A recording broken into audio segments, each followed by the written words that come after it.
सूरती नमन प्रिय विद्यार्थियों, हमने अपनी पाठ्य पुस्तक क्षितिज का द्वितीय पाठ बाल गोविंद भगत का सारांश समझा।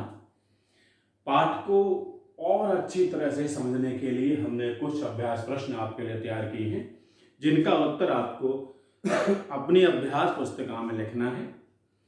तो प्रश्न देखते हैं। पहला प्रश्न है, बाल गोविंद भगत सच्चे अर्थों में साधु थे कैसे?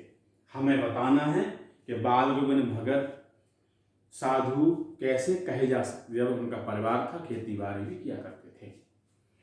बाल गोविंद भगत किसे साहब मानते थे? उनके प्रति उनकी कैसी निष्ठा थी? यानी बाल गोविंद भगत किसे साहब कहते थे और किन कारणों से हम कह सकते हैं कि उनके प्रति उनकी बहुत अधिक निष्ठा थी। गर्मियों की उमस भरी शाम को बाल गोविंद भगत सरस कैसे बना देते थे? जब गर्मी में शाम को बड़ी उमस होती, गर्मी होती थी, तो बाल गोविंद भगत उस उमस भरे वातावरण को रसयुक्त कैसे बना देते थे, ये बताना है हमको। भगत के संगीत से समूचा वातावरण कैसा हो जाता था? जब वो संगीत साधना करते थे, संगीत गाते थे, तो उनके संगीत गाने से वातावरण में क्या परिवर्तन होता था, ये हम लिखेंगे। बाल गोविंद भगत अपनी पतोहू को उत्सव मनाने के लिए क्यों कहते हैं? जब उनके बेटे की मृत्यु हुई तो वह स्वयं भी खंजड़ी बजा रहे हैं, गीत गा रहे हैं और अपनी पतोहू को भी रोने से मना कर रहे हैं। क्यों ऐसा कर रहे थे, क्या बता रहे थे, ये हमको लिखना है। बाल गोविंद भगत ने कौन सा सामाजिक चुनौती भरा कार्य किया? बाल गोविंद भगत ने ऐसा कौन सा कार्य किया जो समाज के लिए चुनौती युक्त था, जिसे करने की समाज अनुमति नहीं देता था, फिर उन्होंने उस कार्य को किया। पतोहू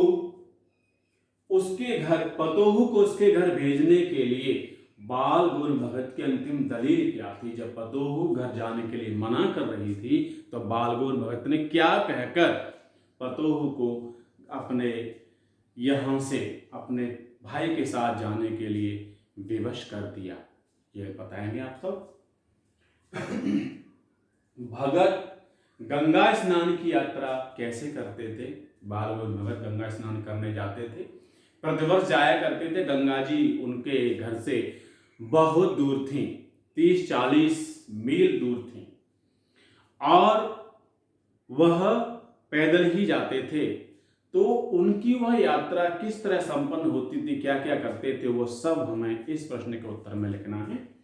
बाल गोविंद भगत की तबीयत खराब होने के क्या कारण थे? किन कारणों से बाल गोविंद भगत की तबीयत खराब होने लगी थी और दिनों दिन क्यों छींचने लगे थे, क्यों कमजोर होने लगे थे, यह बताएंगे। बाल गोविंद भगत की मृत्यु किस प्रकार हुई? बाल गोविंद भगत की मृत्यु किस प्रकार हुई? कैसे लोगों ने जाना उनकी मृत्यु हो चुकी है, उनकी मृत्यु के कारणों को बताएंगे, चर्चा करेंगे। आप लोग इनका उत्तर बहुत ही अच्छी तरह लिख सकते हैं। आप वीडियो को पहले देख लें, फिर इनके सभी प्रश्नों के उत्तर लिखें। विश्वास है निश्चित ही आप इन प्रश्नों के उत्तर अपने अभ्यास पुस्तिका में लिखेंगे। आप सबको बहुत बहुत शुभकामनाएं। सूरती नमन।